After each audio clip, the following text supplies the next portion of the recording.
Assalamualaikum warahmatullahi wabarakatuh.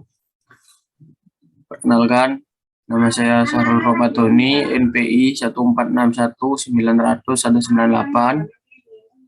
Saya Muhammad Fikri Romdlon, NPI 1461900-224. Di sini kami akan mempresentasikan tentang proyek UAS untuk mata kuliah pengembangan sistem cerdas.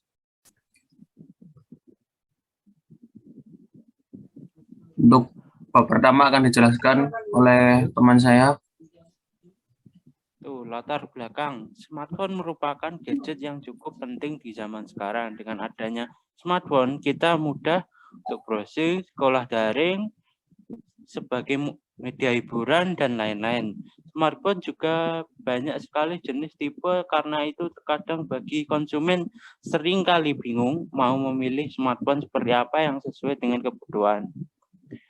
Untuk itulah kami membuat laporan ini, dibuat agar bisa menentukan harga suatu smartphone dari spesifikasi dan konsumen tidak keliru atau menyesal setelah membeli smartphone tersebut. Permasalahan. 1. Membantu menentukan keputusan untuk memecahkan masalah. Membantu menentukan kualitas dan memberikan nilai suatu produk. Membantu meningkatkan efektivitas pengambilan keputusan. Tujuan. 1. Dapat mengetahui harga serta kualitas dari suatu produk. 2. Membantu memecahkan suatu permasalahan dengan beberapa metode yang dianjurkan. 3. Mampu membuat suatu sistem yang bermanfaat. Manfaat. 1. Mahasiswa diharapkan mampu membuat sistem dengan menerapkan beberapa metode yang ada. 2. Mahasiswa mampu memahami setiap materi yang telah diajarkan oleh dosen. 3. Mahasiswa mampu mengimplementasikan setiap materi yang dosen berikan.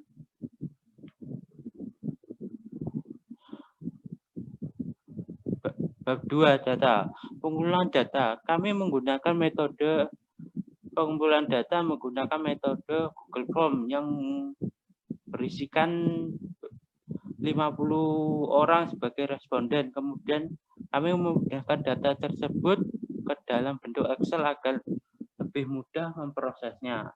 Deskripsi tatika sebagai berikut. df.descript untuk mendeskripsikan data-data yang ada di Excel. Visualisasi data. Jual HP.excel, df.excel, df.head untuk menampilkan data pada kolom awal.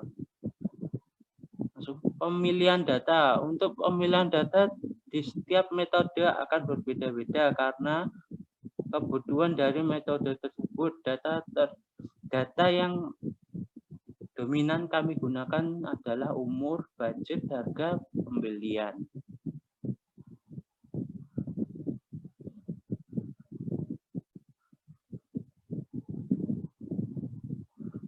Bab 3. Ini menjelaskan tentang import library tentang Navy Base. Pertama, import Pandas AS-PD untuk menggunakan Pandas. Import Pandas sebagai PD. Langsung import numpi.as NP, mengimport numpi sebagai NP. 4 sama dengan jual HP.lsx berguna untuk mengambil data dari Excel. df sama dengan pd.read Excel 4 adalah untuk membaca data Excel, dan df.head berguna untuk menampilkan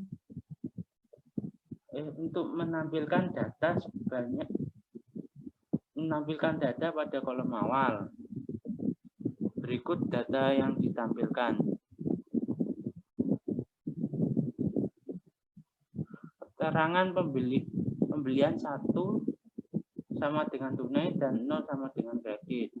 df.detail berguna untuk menampilkan data pada kolom akhir.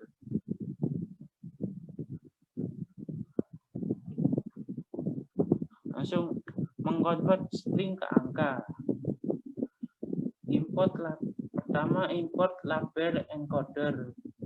Langsung kedua create label encoder, langsung convert string label menjadi number.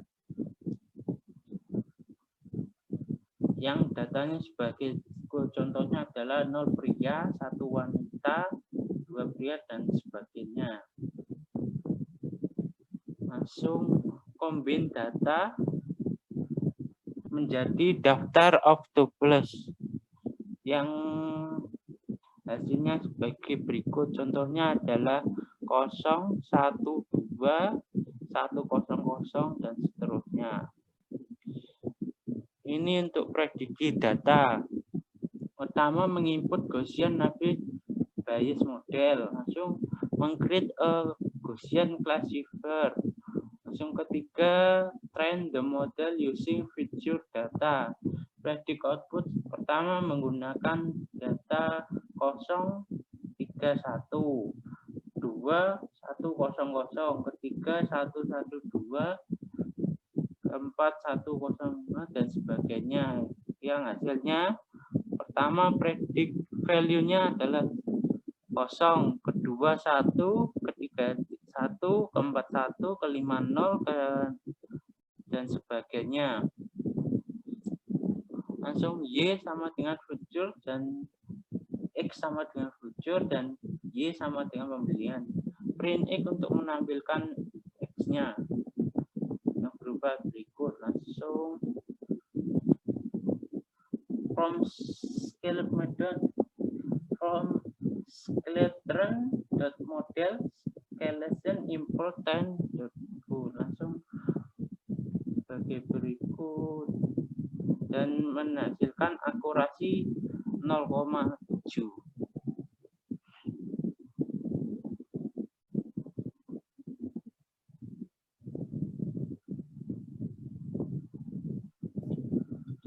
Untuk berikutnya, bab 4, yaitu tentang sistem saraf akan saya jelaskan.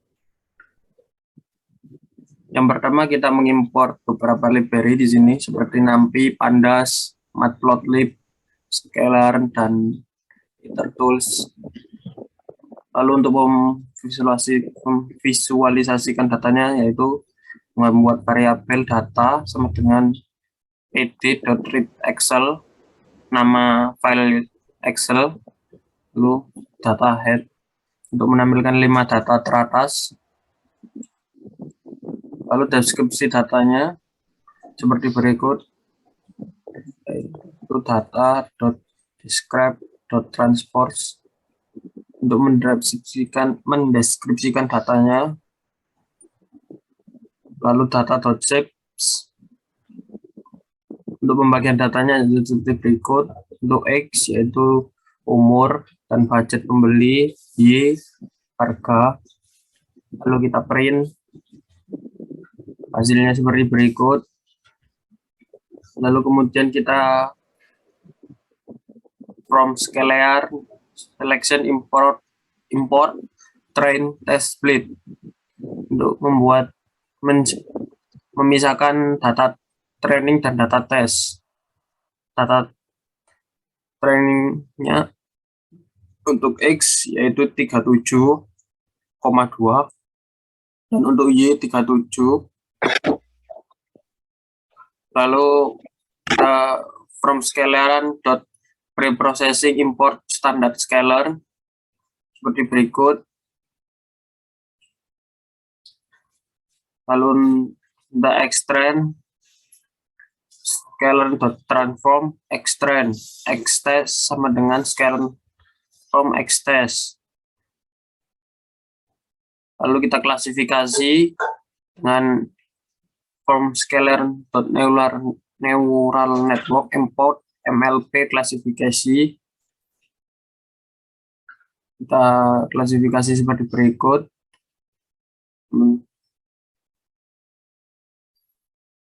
Lalu kita prediksi dengan menggunakan matrix dari scalar lagi, dan kita print matriksnya untuk prediksi, dan matriks untuk datanya adalah seperti berikut. Lalu untuk klasifikasi dari datanya adalah seperti berikut.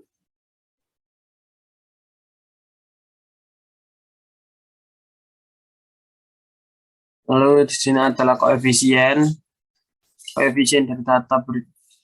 datanya adalah 2. Lalu koefisien lagi dari datanya adalah 2 dan interceptnya adalah 10. Baik, untuk bab selanjutnya yaitu bab 5 tentang sistem Uzi akan dijelaskan oleh teman saya.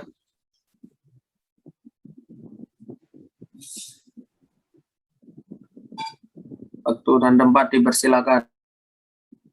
Sistem Fuji. Pertama kita mengimport library NumPy, SkyFuji, MATLAB, SkyFuji. Kedua, membuat fungsi keanggotaan yang murah berisikan angka 02323, sedang berisikan angka 2345, mahal 58 10 100. Langsung membuat fungsi keanggotaan yang berdasarkan RAM. Yang kecil berisikan 23023, sedang 346, besar 6812, dan menampilkan harga dan view menggunakan harga dan view. Nanti menampilkan grafik seperti berikut. Langsung rule sama dengan 1 harga murah, RAM kecil, rule 2 harga sedang, RAM besar sedang, rule 3 harga mahal, RAM besar. Selanjutnya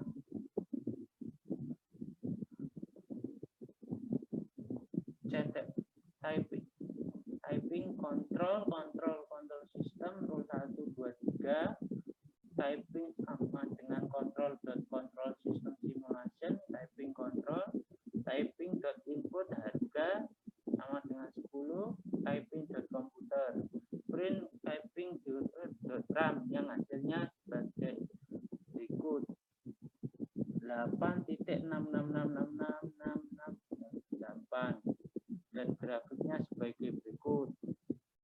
Bab selanjutnya akan dilanjutkan oleh teman saya.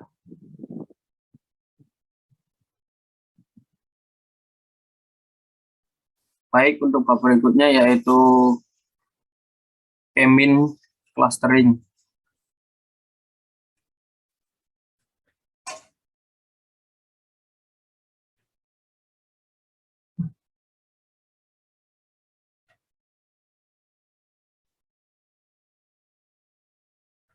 Untuk K-mean clustering yaitu seperti berikut.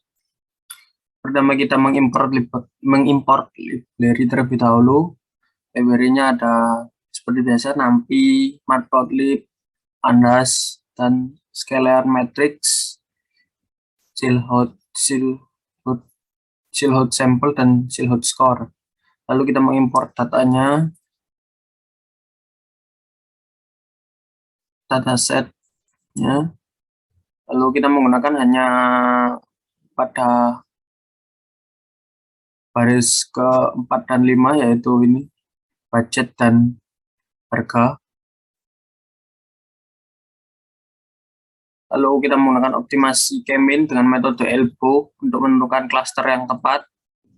Seperti berikut, from scalar.cluster import K-means WCSS. Lalu kita menggunakan perulangan for range seperti berikut. Kita random state-nya 1 2 3. Lalu kita gunakan untuk membuat judul yaitu elbow method. Lalu kita gunakan label untuk menandai label X yaitu cluster number, label Y WCSS. Lalu kita PLT show untuk memunculkan grafiknya. Lalu proses K-mean clustering. K-mean clustering kita menggunakan 5 cluster Lalu kita initnya kemin plus, kita random state-nya sama dengan 4. Lalu y underscore kemin sama dengan kemin dot fit predict x. Lalu untuk memvisualisasikan hasilnya seperti berikut. Ini untuk clustering 1, kita menggunakan warna biru, clustering 2 warna merah, clustering 3 magenta, clustering 4 cyan, clustering 5 green. Lalu untuk clustering yang kita terdaftar atau belum terdaftar atau senternya, clustering senternya kita menggunakan warna yellow. Terus seperti tadi kita namai judul, untuk X labelnya konsumen budget, lalu Y-nya harga HP, dan PLT legend untuk memunculkan datanya. Kita run. Tunggu bentar, muncul hasilnya seperti ini. Untuk yang menggunakan elbow method. Lalu ini untuk optimasinya seperti berikut.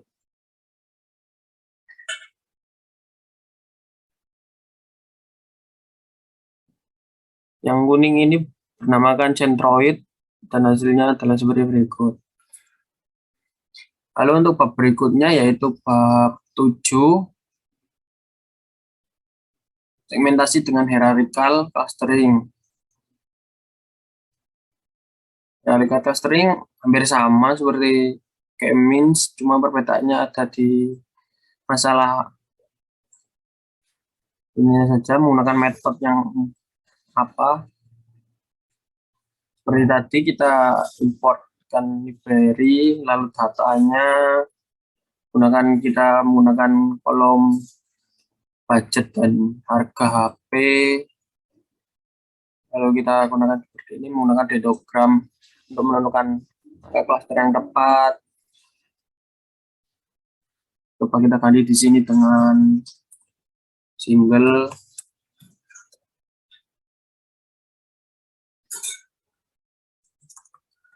Di sini juga harus diganti single. Ini untuk menjalankan hierarchical-nya pada dataset. Lalu visualisasinya seperti berikut. Ada 5. Kita run.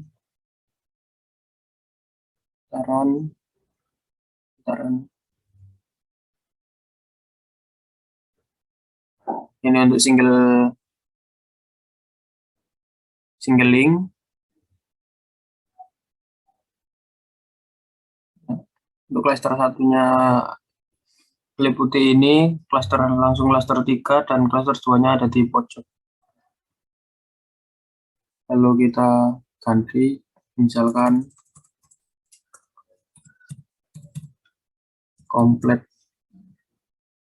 Untuk complete link,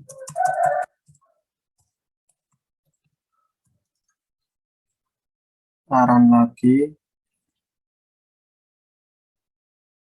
Untuk complete link, cluster satunya ada di sini, lalu cluster satunya juga, lalu cluster 3, dan langsung cluster 2-nya ada sebanyak 3 buah.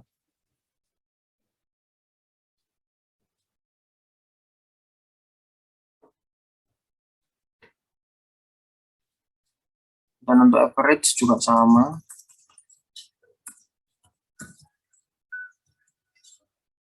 Hanya tinggal mengganti kata complete saja.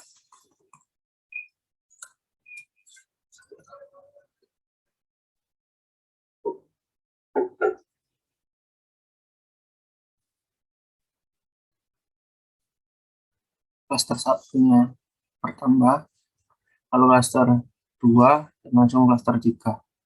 Kalau untuk average jadinya urut gini. Baik, untuk selanjutnya saya akan menjelaskan tentang regresi.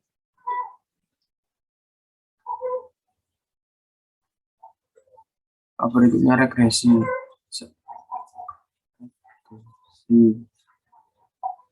Regresinya juga sama, kita importkan seperti berikut. Import library,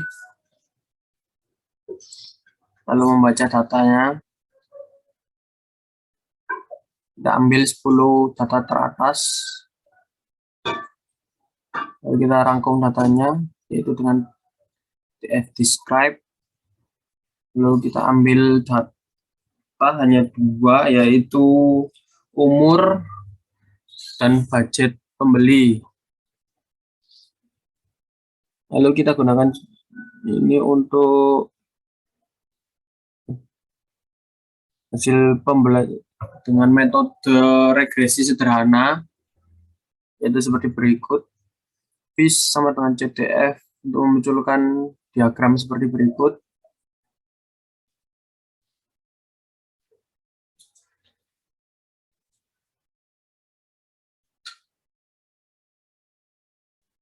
Lalu untuk memunculkan diagram seperti berikut, kita gunakan PLT Catcher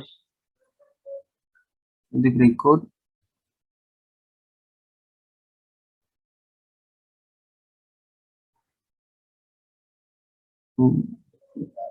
Ini untuk menggunakan data trend dan data test, yaitu seperti berikut. Kurang dari 8, sama dengan yang hasilnya sama seperti yang di atas.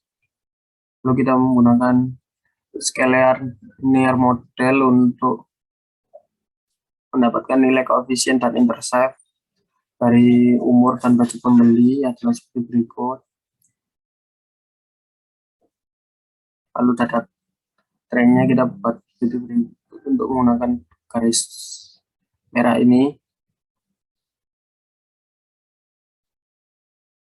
Lalu kita gunakan from scalar.matrix import R2 score untuk menentukan skor dari ketiga skor berikut ini, yaitu mean absolute error, residual sum of square atau MSE 0,19, lalu R2 skor sama dengan min 14,25. Dan untuk kesimpulan terakhir, berdasarkan bab di atas, terutama bab 3-8, setiap metode memiliki kebutuhan dan kelebihan dan kekurangan. Oleh karena itu, bila ingin membuat sebuah sistem yang baik, harus memilih dengan benar metode apa yang cocok. Dan menurut kami, metode yang cocok untuk sistem untuk permasalahan ini adalah metode naive Bayes dan sistem fusi. Kami mengetahui bahwa laporan ini juga masih banyak kekurangan, jadi diharapkan para pembaca memberikan kritik saran yang baik.